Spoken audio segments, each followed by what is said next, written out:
Given the rarity and how and where these two metals are mined, it shouldn't take a whole lot to rock the markets in terms of the price of these metals, but there's a little bit more to it than that.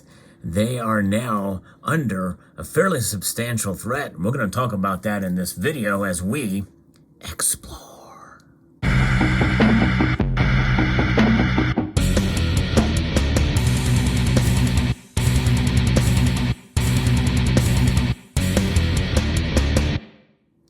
Platinum and palladium, the two most popular of the platinum group metals that are tracked and traded, but there are plenty of other metals in that group that hold a very special place for their properties as catalyst, among other things. But platinum and palladium are the most popular that are traded, and we have seen the prices for both metals dramatically rise and fall based off of market conditions and based off of news as well.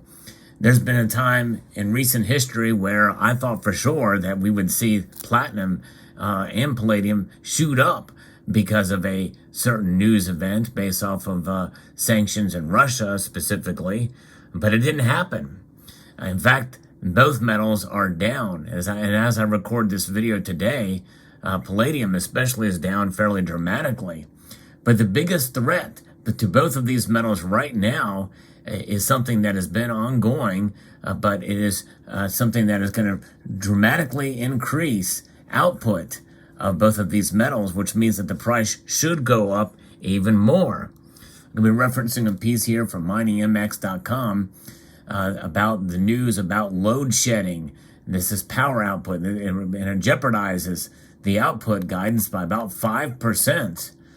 American Platinum, Amplats, said that power rationing in South Africa could reduce its recently updated refined sales forecast of 4 million ounces of refined platinum group metals by 5%.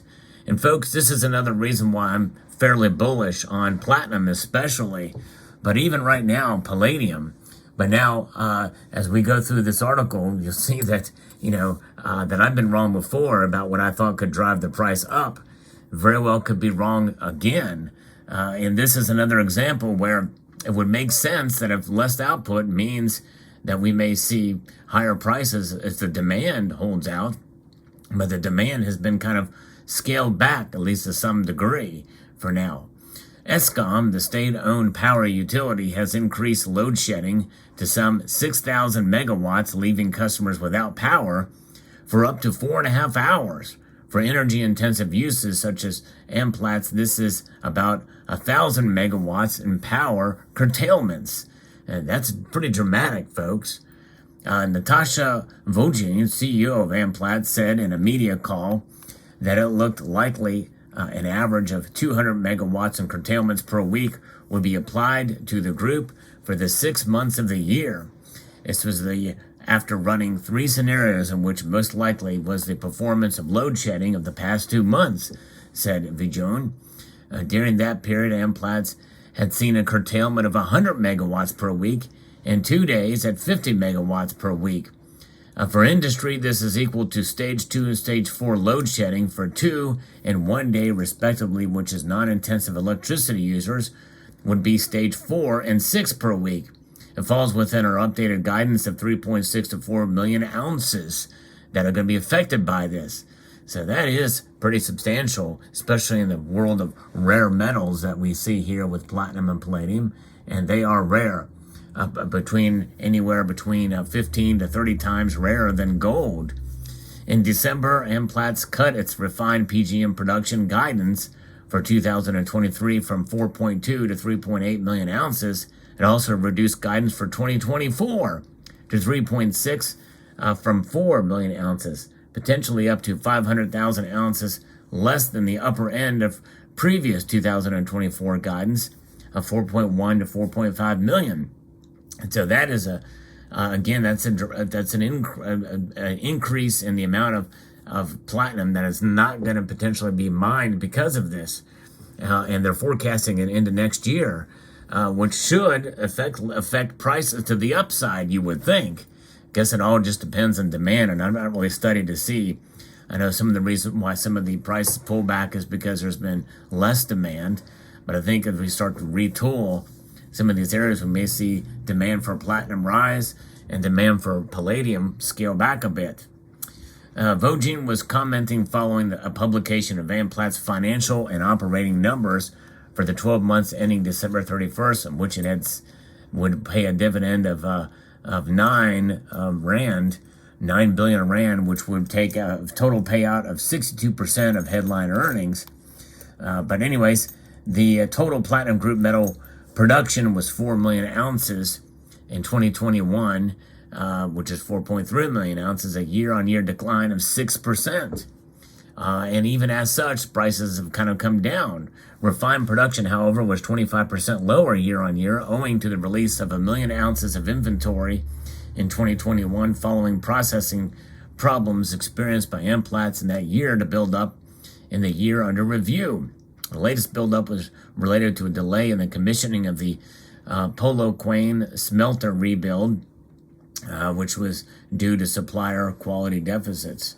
So there it is. Now, it's interesting to see this is playing out. Power problems in South Africa are really not entirely new, but they are persistent. And we could see continued problems there. And that's really the biggest threat right now. Now, also, we have political uncertainty and other factors in South Africa that are playing a role. We still have the issues with Russian as well, Russian development of and mining of platinum and palladium. So, but so far, neither of these things have had a dramatic impact on price for these two metals. I still feel they are undervalued, and I feel that they should be higher than where they are at now.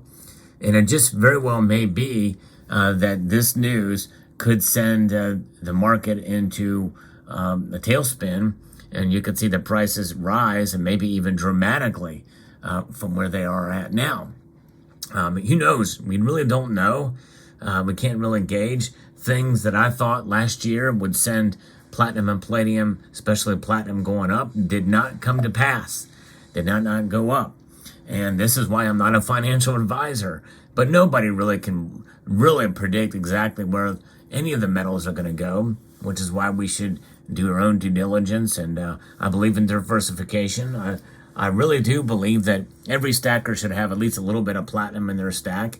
It is a fringe precious metal, but I'm a big fan of it and have been for quite some time. And I'll continue to look for opportunities to accumulate as I see fit or what have you. Although I am pretty heavily concentrated on gold right now and a little bit of silver as well too. But if a platinum opportunity comes up, I may take advantage of it. Considering where we are at. And palladium also, typically don't stack it, but I have a couple of pieces for collections, and I may look around for another piece to add to the collection if the opportunity arises. But there you have it. Now, these metals being affected by the markets as they are very volatile, and it's not just so much volatility in price, but volatility in the reaction to news like this, where it could actually maybe even go down, depending on people's interpretation of the news, and also if demand falls faster than the production decreases are. And that is a very real possibility. Now, as a buyer, you look for opportunities to buy when there's dips, but nonetheless, I think for platinum, my feeling is anything less than $1,000, and by the way, platinum is at this very moment trading for under $1,000 by about $40, and is a bargain to buy platinum. Now the premiums are up, and people are already reporting that they're having a hard time finding platinum coins, at least right now. Platinum bars would be a little different story, but finding platinum coins, especially American coins, are a little difficult right now. So I don't know what your thoughts are, but any of you stacking platinum? Any of you thought of adding a little bit of platinum? And what are your thoughts on palladium?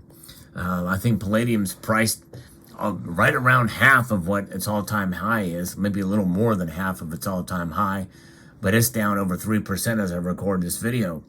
But there you have it. That's the biggest threat, but it does not necessarily mean it will affect price.